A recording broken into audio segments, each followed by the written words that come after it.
Hi guys, I'm back. Today I'm going to read 2 Samuel 29 to 31, 1 Samuel 29 to 31, 2 Samuel 1 to 4, Proverbs 19, Psalm 145. Let's get started.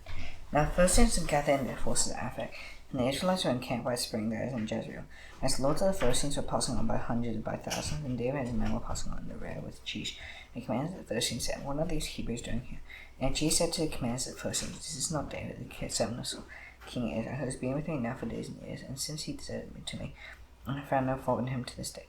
The commanders of the Philistines were angry with him, and the commanders of the Philistines said to him, "Send the man back, that he may return to the place to which he is sent. You shall not go down with us to battle, lest in the place he become an adversary to us. How could this fellow reconcile himself to his Lord? Would it not be with the heads of the men here? Is not this day about whom they think one another in dances? Saul has struck down his thousands and David's 10,000s. And Cheesh called David and said to the Lord lives, you have been honest, and to me it seems right that you should march out in with me in the campaign. I have found nothing wrong in you from the day you accompanied me to this day. Nevertheless, the Lord does not approve of you. So go back now and go peacefully, that he may not displease the Lord the Philistines." And David said to Cheesh, "What have I done? What have you found yourself on the day I entered your sons until now? I am not going and fight against enemies of my Lord the King." And Cheesh answered David and said, "I know that you are as blameless in my sight and in Jacob.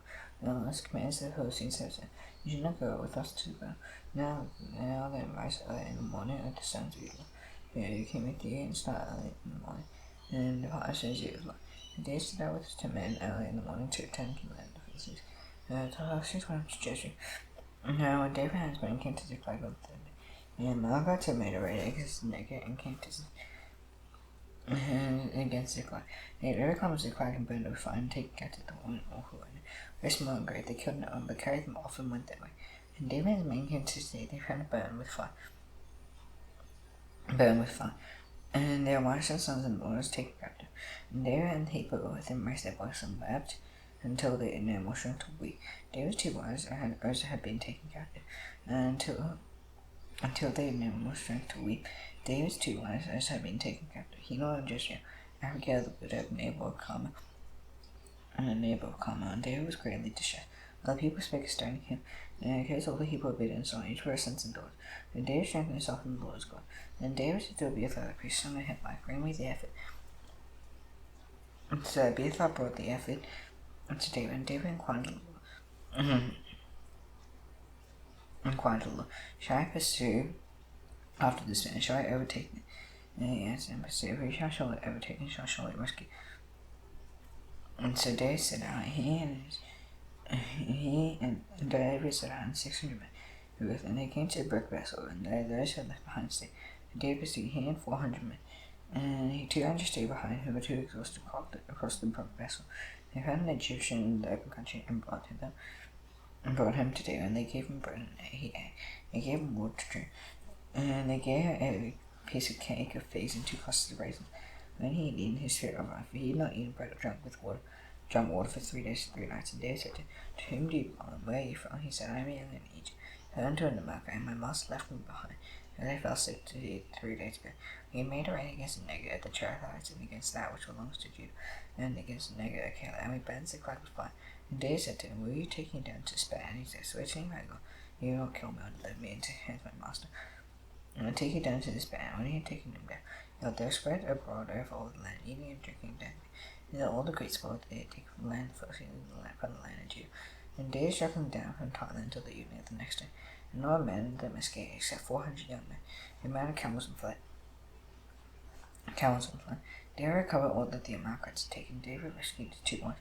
Nothing was missing, whether small or great, sons or daughters, or spoil or anything that had been taken. David back all. David also captured with all his flocks and herds, and the Hebrew judged livestock before him, and said, "This is David's spoil." And David came to 200 men who had been too exhausted to follow David, and who had been left in the brick vessel. And they went out to meet David, and to meet people who were with him. And David came near to the people and greeted them. And all the wicked and worthless fellows among the men who had gone with David said, "As they did not go with us, we will not give them any of the spoil that we have recovered, except that each man may lead away his wife and children." in the Bible. David said, "You shall not do so, my brothers, with what the Lord has given us. He has preserved us and given into our hand the band that came against us. Who will listen to you in this matter?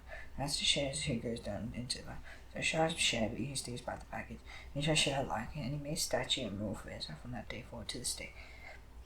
And David came to Ziklag, and he sent part of the spoil to his friends, the elders of Judah, saying, Here's a present for ye, and the son of spoil of the enemies of the Lord. Also those in Bethel and Ramoth and Negev, and Jatir and Arah and Sifmoth and Eshtemoth and Rakel and the seas of Jeremielites, and the seas of the Kenites and Hopmah and Borsha and Athak and Hebron.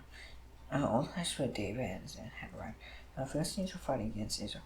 And the men of Israel fled for the Philistines had lost them Mount Gilboa. And the Philistines overtook Saul and his sons, and the Philistines struck down Jonathan, and Abinadab and Malchishua, the sons of Saul. And the battle pressed hard against Saul, and that archer strength, and he was badly wounded by the archers. And Saul said to his armor bearer, Draw your sword and thrust me through it, as these uncircumcised come and thrust me through and mistreat me. And the armor bearer would not, for he feared greatly. Therefore Saul took his own sword and fell upon it. And fell upon it. And when his armor bearer saw that Saul was dead, he also fell upon his own sword and died with it.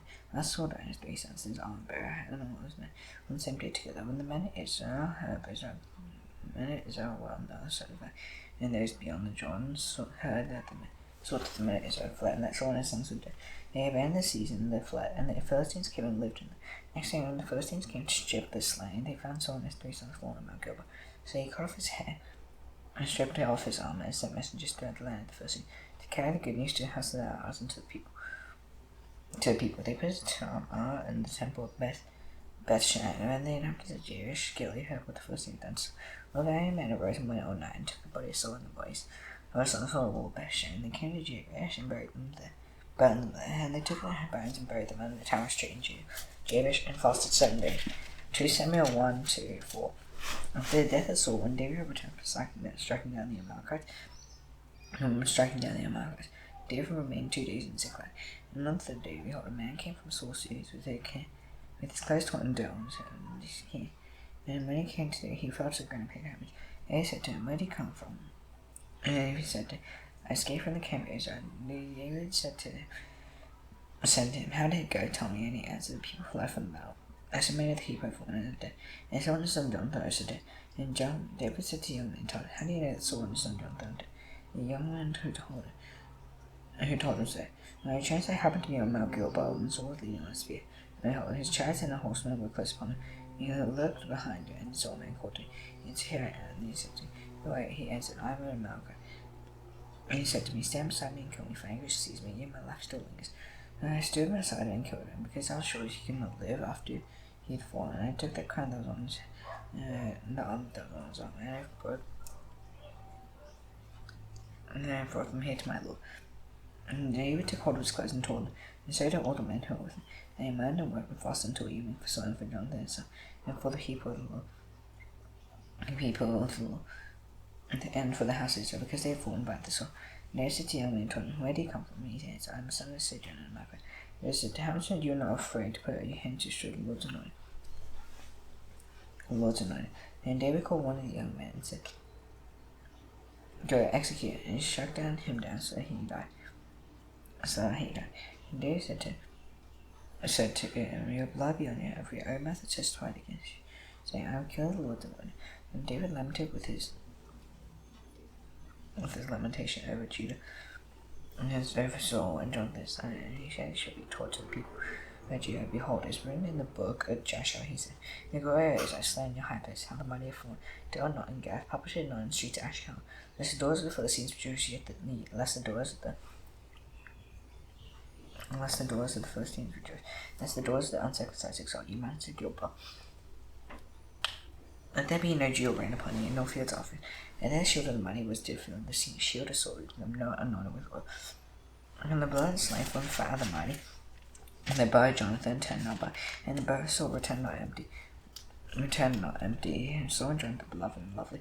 In life and death they are not divided, they are swifter than eagles, and they are stronger than lions. And the daughters of Israel weep over Saul, and clothed you luxuriously in scarlet, who put ornaments of gold in your apparel. And the mighty have fallen in the midst of the battle. Jonathan lies down in your high place. I am distressed for you, my brother Jonathan. Very pleasant have you been to me. Your love to me was extraordinary, surpassing the love of them. How the mighty have fallen, and the weapons of war perished. After this David inquired the Lord, shall I go up into the city, any of the cities of Judah? And the Lord said to him, Go up. And to David said, To which shall I go up? To Hebron. And he said, To Hebron. So David went up there, and his 2 wives, and Ahinoam and Jezreel, and Abigail, widow of Nabal of Carmel, and David brought up those men who were with him, everyone with his household, and they lived in the towns of Hebron. And the men of Judah came, and there they anointed David over the king of the house of Judah. When they told David it was the men of Jabez who buried Saul, David sent messengers to the men of Jabez and said to them, May be blessed by the Lord, because you showed this Lord, you saw your Lord and buried him. Now may the Lord show steadfast love and faithfulness to you. And I will do good to you because you have done this thing. Now therefore let your hands be strong, and be violent, for Saul your Lord is dead, and the house of Judah is anointed me king over them. And even his son commanded Saul's army, took Ishbosheth, son of Saul, and brought it over to Mahanaim, and made him king over Gilead and the Ashurites, and Jezreel and Ephraim, and Benjamin also. Ishbosheth, Saul's son, was 40 years old, and he began to reign over Israel. And he reigned 2 years. The house of Judah followed David. In the time that David was king in Hebron, David's house of Judah was 7 years and 6 months. Abner the son of Ner, and the sons of Ishbosheth's son Saul, went out from Mahanaim to Gibeon, and Joab the son of Zeruiah, and the sons of David went out and met them at the pool of Gibeon. And they sat down, and the one on the one side of the pool, and the other on the other side of the pool. And Abner said to Joab, Let the young men arise and compete before us. And Joab said, Let them arise. And he rose and passed over by number, 12 for Benjamin, and Ishbosheth son of Saul, and 12 of the sons of David. Each caught his opponent by the head, and thrust his sword in his opponent's side, so they fell down together. Therefore that place was called Helkath Hazorim, which was at Gibeon. And the battle was very fierce that day. And Abner and the men of Israel beat them all the servants of David. And 3,000 of Zeruiah was there. Joab, Abishai, and Asahel. Now Asahel was swift as footed as a wild gazelle. And Asahel pursued Abner as he went. He turned neither to the right hand nor to the left, and following Abner. And Abner looked behind him and said, Is it you, Asahel? He answered, It is I. Abner said to him, and turn aside to your right hand and to your left. Seize one of the young men and take his sword. Asahel would not turn aside from following him. Abner said again to Asahel, Turn aside from following me. I shall strike you to the ground. How then could I lift up my face to your brother Joab? If he turned aside. And therefore Abner struck him in the side with the butt of his spear, so that the spear came out at his back, and he fell there and died where he was. And when he came to the place where Asahel had fallen and died, he stood still. However, Joab and Abishai pursued Abner. And as soon as the sun was going down, they came to the hill of Ammah, which lies before Gibeon, and the cities of Gibeon, on the way to the wilderness of Gibeon. And the people of Benjamin gathered themselves together, high in Abner, and became one group, and took their stand on the top of the hill. And Abner called to Joab, Shall the sword devour forever? Do you not know that the end will be bitter? How long will it be before we turn from the pursuit of their brothers? And Joab says, God knows, if you had not spoken, surely the men would have not given up to pursue their brothers until the morning. So Joab blew the trumpet, and all the men stopped and pursued Israel no more, nor did they find any more. And Abner and his men went out that night through the Arabah. They crossed the Jordan after marching the whole morning. He came to Mahanaim. Joab returned from the pursuit of Abner, and he gathered all the heap together. They were missing from David's servants 19 men, besides Asahel. The servants of David had struck down Benjamin and 368 of his men. And he took out Asahel and buried him in the tomb of his father, which was at Bethlehem. And Joab and his men marched all night. And dawn broke, and the day broke upon them at Hebron. There was a long war between the house of Saul and the house of David. And David grew stronger and stronger, while the house of Saul grew weaker and weaker. And his sons were born to David at Hebron. His first one was Ammon of Hino and Jezreel, and the second Gilead of Abigail the widow of Nabal Carmel. And the third, Absalom the son of Maacah, the daughter of Talmai king of Gish.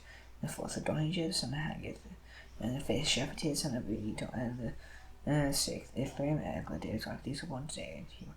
And there was war between the house of Saul and the house of David. Abner was making himself strong in the house of Saul. Now Saul had a concubine whose name was Rizpah, the daughter of Ai. Ishbosheth said to Abner, Why have you gone into my father's concubine? And Abner was very angry. And over the words, Ishbosheth said, Am I a dog's headed you? Just stay I have shown steadfast love to the house of Saul your father, to his brother, and to his friends. I have not given you, and to the hand of David. And you charge me today with the fall concerning all. God do so to David, and more, so do not accomplish for David what the Lord has sworn to him, to transfer the kingdom from the house of Saul, and set the house of David is an over from Dan to Benjamin. His pastors could not answer Abner and the Lord, and as he feared it, and Abner sent messengers to David on his part, saying, To him to the lamb belong, make a covenant with me. And behold, my hand shall be with you, and be with you to bring over all Israel to you. what I got to you, and he said, good, I'll make a covenant with you.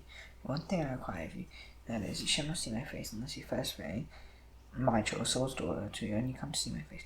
And David sent messengers to Ishbosheth, Saul's son, saying, give him my wife Michal, for whom I prayed the bride price of 100 foreskins of the Philistines.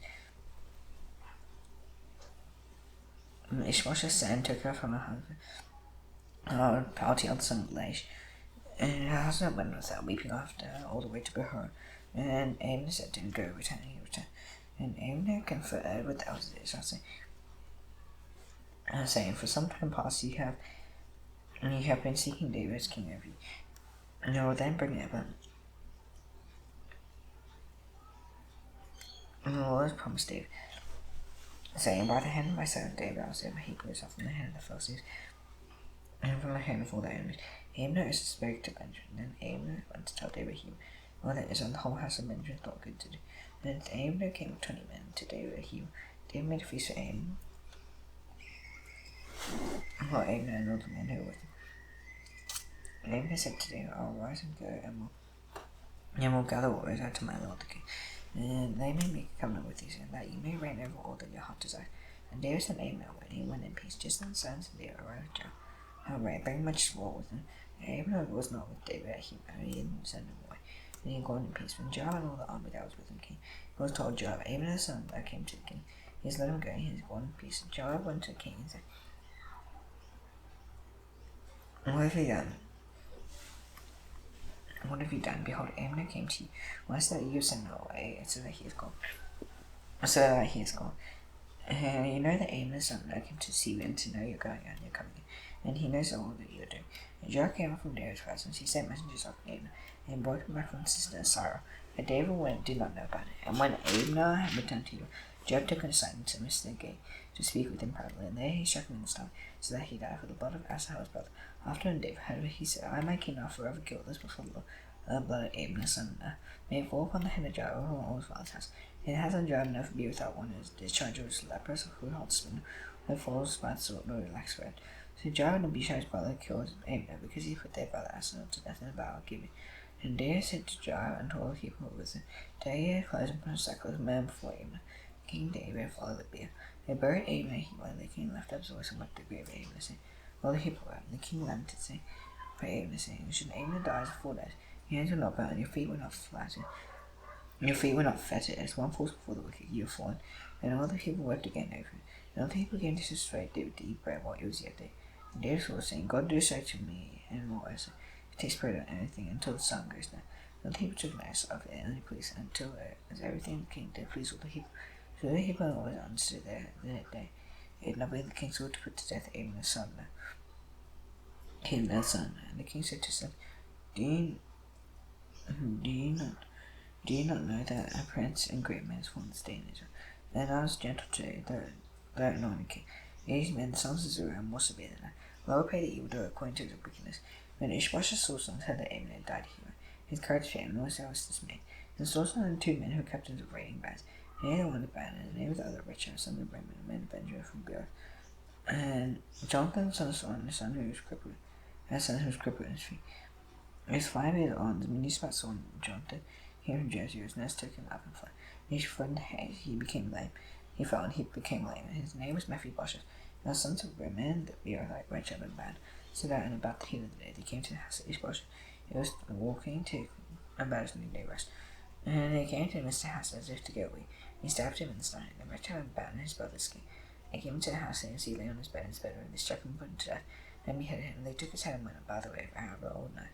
And brought the head of Ishbosheth, he was the head of Ishbosheth, the son of Saul, your enemy, and sought your life. For the Lord avenged my Lord this king this day on Saul and his offspring. David answered Rachel and Baal and his brothers, sons of women, the Beerite. As the Lord who has redeemed my life out of every adversity.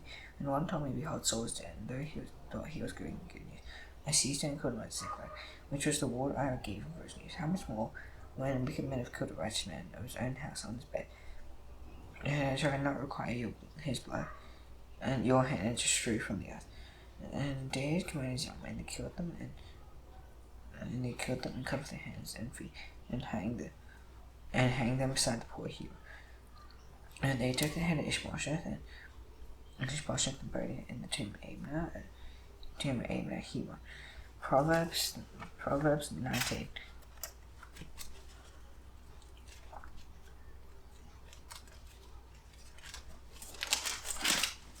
Better a poor person who walks in his integrity than one who's quick in his speech and is a fool.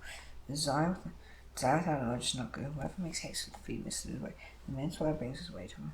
No, his heart rages against the Lord.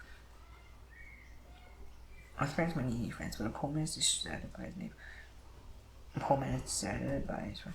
A false one is not going to punish. He breaks up lies risky. I'm not escape. May seek the fate of a generous man. Everyone is a friend of a man who gives gifts. One parent is a poor man's brother's hater. How much more do his friends go far from him? He perceives no good. He doesn't have to whoever gets sense loves it, and so he keeps understanding what discovered it. False one is not going to punish. He breaks up lies will perish. You're not afraid for a fool to live in luxury, much less for a slave to rule over prison. He incense makes command slow to anger, and his glory to overlook an offense. He gains rest like a valiant lion, but his favor is like dew on the grass. The voice is ruin to his father. And then wife's quarreling is a continual dripping of rain. As some wealth are inherited from fathers, but improving wife is from the Lord. Slothfulness caused him to a deep sleep, and the person will suffer hunger. Whoever keeps his commandment keeps his life. He despises his ways will die. Whoever is generous to the poor lands to know, he will repay for his deed. Is seen in some of his head. Do not set your heart putting him to death. The man who great wrath will pay the penalty. If you deliver him, you only have to do it again. Listen to advice and step in instruction, that he may gain wisdom in the future. Man who depends on the mind of a man is the purpose for the Lord that will stand. One desire of man is steps love, and no poor man was better than life. The Lord leads life, and whoever has the rest satisfied will not be visited by harm. Slug raises his hand in the dish, he will not even bring it back to his mouth. Sharks cover in simple and praise. Who from man knows, then he'll gain knowledge. He does violence to his father and chase away his mother. His son brings shame and reproach. He is to instruction, my son, you'll stray from the words of knowledge. Worthless witness must justice in the mouth of the wicked devours iniquity. Condemnation ready for his coffin, beating for the backs of fools. Psalm 145.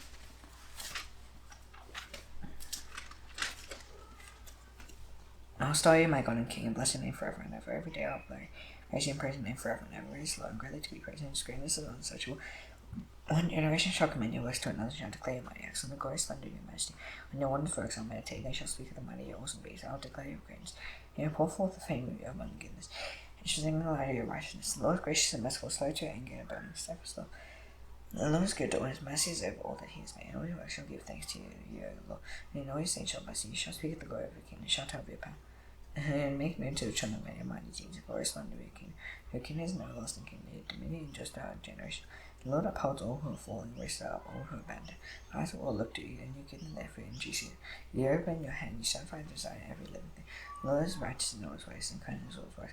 The Lord is near to all who call him, all who call him in truth. He fills desire those who fear. He creates hears their cry and saves them. The Lord preserves all who love him, all the wicked he will destroy. May your my mouth speak praise the Lord, and that all his mercy bless his holy name forever and ever. Now is that it should not do the Lord's prayer. Hands of Father in heaven, hallowed be your name. Your kingdom come, your will be done, as it is in heaven. Give us day and day, but forgive us those sins if we are indebted. Yes, not temptation, let us leave from one. Yes, the kingdom, the power, and the glory forever. Amen. See you tomorrow. Bye.